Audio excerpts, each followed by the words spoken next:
Have you ever wondered what the term reverse planning means or how to use it in your homeschool? If so, then this is the video for you.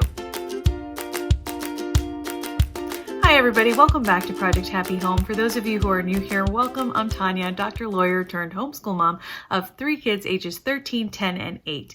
If you are interested in videos about secular homeschooling, raising a child with ADHD, and living a more essentialist lifestyle, you've come to the right place, so be sure to hit that subscribe button down below the video. I've done over 400 videos at this point on topics ranging from mom things like skincare all the way through curriculum reviews and walkthroughs and flip-throughs, so be sure to check out my playlist down below. They're organized not only by subject, but also by grade level. So if there's anything in particular that interests you, you can do a deep dive in that category. Also, if you'd like to follow along with our day-to-day homeschooling life and things that we do on the regular for learning activities to entertainment, follow along on Instagram, where I'm also there at Project Happy Home. Today I'm sharing with you an overview of our reverse planning process, and I'm doing this as part of a collaboration with my friend Rue over at Cuddle Pot Bootcamp. If you don't follow Rue already, I encourage you to give her channel a look-see because she has younger kids than me and she does a lot of Montessori-based, nature-based activities. She has a really fascinating background. Her background is in archaeology and her husband's background is in ethics and philosophy. So between the two of them, they curate a lot of different books and create a really interactive and enriching environment for their kids. So I really encourage you to check out her channel, particularly if you have younger kids than mine, because I think that the experience she creates for her kids is very beautiful while at the same time being academically rigorous. So I'm all about that. And if you are too, then I think you'll really enjoy her channel. So what exactly is reverse planning? You can define these things any which way you want. To me, reverse planning simply means that in an empty planner, I record what we actually do during the days instead of checking things off a list. Do I pre-plan? Yes, I do. But I don't pre-plan nearly as extensively as I used to when we first started homeschooling, because I realized that it's very hard to stick to a plan when you have a lot of other enriching activities going on, when you go on play dates on the fly, etc. And it kind of throws off your calendar a little bit. So the way I pre-plan is very different nowadays. But when I reverse plan, I simply start the year with a blank planner and I record all the things that we do during the day. So instead of recording, for example, the exact pages in a workbook that we're working on, I'll record the topic of study instead. If we're going on a field trip, that gets recorded in the day as well. If we do a play date, that gets recorded. If we see a frog in the creek, that gets recorded. So whatever I think has been enriching, whatever I think informs our experience for the day, that's what I put into our reverse planner. And I actually do not save any of my pre-planning other than like a broad overview, which is like 3 or 4 sheets of paper. I save the entire reverse planner though, because it's a true journal or diary of our experience. And really at the end of the day, 3 or 4 or 5, 10, 20 years from now, I will not care what chapters we read or what pages we went through in a particular grammar workbook. What I will care about though is that we studied, contractions when they were this age, or we studied, frogs and frog life cycles this summer. And that kind of broad topic remembering is what I'm going after in reverse planning. And you can do this as extensively or simply as you want. I'll go ahead and show you how I do mine. But some people do it beautifully with very aesthetic paintings and pictures and drawings and decorations. I kind of do a mishmash. It's halfway in between. It's more than just text. It includes pictures and cutouts, but I certainly am no artist, so I try my best. But hopefully seeing it will be helpful to you when you try to figure out how you want to reverse plan yourself. All right, you guys, so this is my reverse planner for the year, which is to say this is what I call my homeschool planner. So my forward planning, like I mentioned, is generally digital. I will print out things that I need for the week or the month ahead, but that's all done way before. This is all I have on a day-to-day basis. So this is actually a Happy Planner jumbo size book with the mega rings. I really like the hardback covers that Happy Planner sells. I'm not really a Happy Planner type of person, so the fact that this works so well for me is surprising to me, honestly. This is the first year that I've done a ring style planner in this way, where it has worked out for me. Now my planner is actually a bit of a Franken planner. The bulk of it though is this homeschool lesson planner made by Schoolnest. Now this is the minimalist notebook from last year. She just came out with her new planner design, so be sure to check that out. I'll link it in the description box down below as well. She has a beautiful, gorgeous Mystic dark cover for this year in a green colorway as well as a purple colorway. And she also has a nature planner style cover with this beautiful butterfly and florals, etc. One in a cream colorway and one in a sage colorway. The colorways are different because two of them are for the minimalist notebook, which is a lot smaller than her larger planner version. And if you want to see the insides of those explained really well, you should check out my friend Arlene's video, and I will link that video down below as well. She has a full walkthrough of both of those styles of planner for you. When I get my new planner for this year though, which will also be a Schoolnest planner, I will do a walkthrough as well, just to let you know how I'm going to use it. So I have a clear cover sheet just to protect it. I hole punch these with an arc punch, which you can buy anywhere, and it just makes it really easy to keep it all together. So I'm not going to go through every single thing in my planner in this video. I'm basically going to focus on our reverse planning process. Like I said, the pages in this planner are mainly designed to save. So at the end of the year, what my plan is to take all of these pages out and bind them at the top with a spiral binding, or maybe even on the right side. I haven't quite made up my mind about that yet, but that way I'll have the planner stored away and I'll still be able to reuse the cover and the rings. And I just like to be economical that way. That's just me. So again, at the end of the year, I'll go through the entire thing and show you all of these different pages and how I use them. But it is a Franken planner. There are pages from all sorts of different things. Like for example, this is for our new year and things we're hoping to do and things we're hoping to learn, etc. There's progress reports in here. There's class lists of things that we do both online and also in person. And those are just organizational things that I like to have on hand. There's also book lists and things like that I like to have. And some of these I fill out at the end of the year. Like for example, this is a monthly calendar page that was included in the Schoolnest planner. And what I plan to use it for, since I have other monthly calendars in here, is to actually put down the books that we're reading. But instead of just writing them down, I'm going to print out at the end of the year all the little covers and paste them into these little squares because it's like the perfect size for it. This is a book list, I believe, from an Anna Vance planner, but basically it's a simple book list, and I like to have things listed in two different formats because I'm odd that way. But I will gather all of this information from our daily pages at the end of the year and do it all one Saturday while I'm, binging Netflix, and it'll be great. So sometimes you can set up reverse record keeping pages like this, where it's more of a hobby. You don't have to stop every single week or every single day and go print out a little book cover. You can sit and do this all at once if you just keep yourself organized. Another thing that I like to do are these two pages, and I do believe these are from an Anna Vance printable pack. So on this page, for example, I just go ahead and put in a whole bunch of things that we did that month, like little stickers from like voting, etc. So just events, people we saw, etc. And the books that everybody was reading. I just have a little code list here of who was reading which book. Beyond the book list, I also like to separate out different activities. So art activities, poetry, people, places, play dates, things like that. Things that we listened to that struck me as interesting. Like, for example, we listened to Baby Beluga, which was a song that we used to love when they were babies. And we watched a Baby Beluga playing fetch. So those two things kind of went together. And this is what I mean about how reverse planning captures a moment and a memory in a more, deep way than a lot of lists that we write down for forward planning, which we may not actually need to remember so well. So again, there's December, and I just like to decorate these pages for fun. So these pages give us a good overview of the month without looking at more.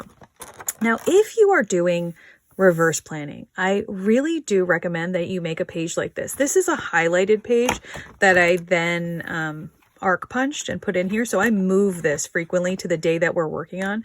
And it's just a list that I can write on. So if I know from my forward planner, that might be digital, that might be online, what we're doing, then I can go ahead and put down on here, like, this is happening Monday. This is like our field trip day. This is when we're going to do our history project. So I can write here, like, make sure you have plaster of Paris or whatever, and I just erase it for the rest of the weeks. Again, there's this backside here, which is also useful. For example, if I have to remember to print things, if I have a to-do list, that's where I put it, and it just keeps it going. So this page here, you'll see a note to myself. It says cover with first day photos, and that's because I've just saved this page as a placeholder to put my favorite photos from the very first day of school for this year. And again, I haven't gotten around to that yet, may not for a while, but that's okay. Couple things here. So you'll notice I put in little pictures of different things we've done. I write different things as well about what's been going on, what we've been working on, notes about the children, etc. I might put in little tip-ins of things that we're working on, like poets and the poetry that we're reading, little things that we're talking about, etc. Native American Heritage Month was going on, pictures of different assignments that they're doing. And we put a whole bunch of little pictures of things that we're doing that month. So like riding lessons, a celebration at a yogurt place, etc. And then when you turn the page, you have the weekly plan by Schoolnest. Now you can use these in a myriad of different ways because she leaves these spaces blank for you across the horizontal lines and the vertical, so you can organize it any which way you want. I'm just covering this up to cover my kids' names. I've organized each of the columns by different topic areas. So you have math, language arts, science, reading, writing, social studies, history, and geography, and this is a miscellaneous or other column. And then you have 2 rows per student. So you have 2 rows for my eldest, 2 rows for my middle, 2 rows for my youngest, and then 1 row for together. And I just write down topically what we're working on. So for example, this week, he had started this book and mind benders, and he was working on polygons in a coordinate plane and areas on a grid. He talked about types of sentences and punctuation within language arts.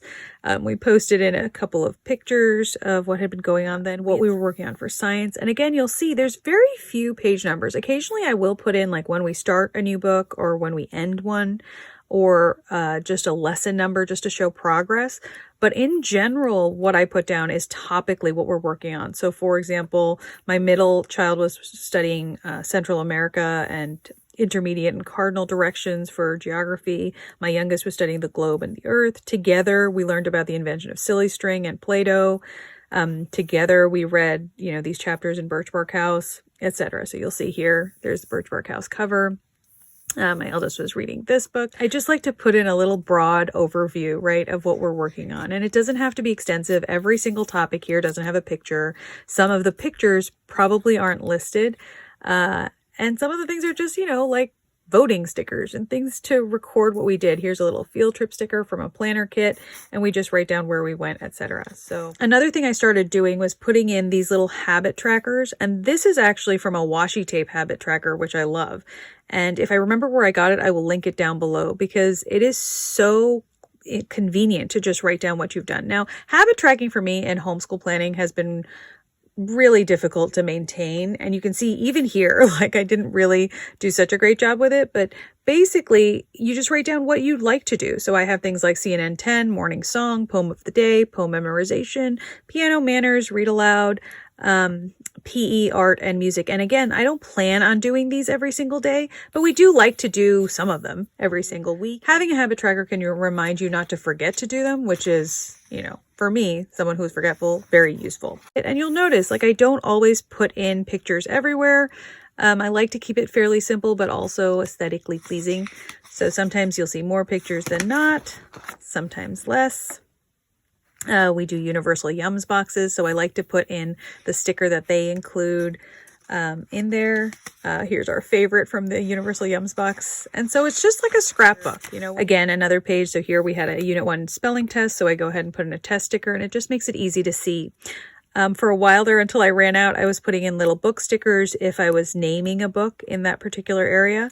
I put in little jokes that we read. And notice that this page, I didn't actually paste any of the photos from the week, so this might have to happen later. And because I do date the weeks, I can just go back and look and see what happened that week and post them in. So it's important not to panic about your reverse planning and not to make it a burden. If you don't want to put in any pictures, don't. You know, it's important when you do reverse planning not to panic about the process. I think that if it's not enjoyable to you, you definitely shouldn't do it.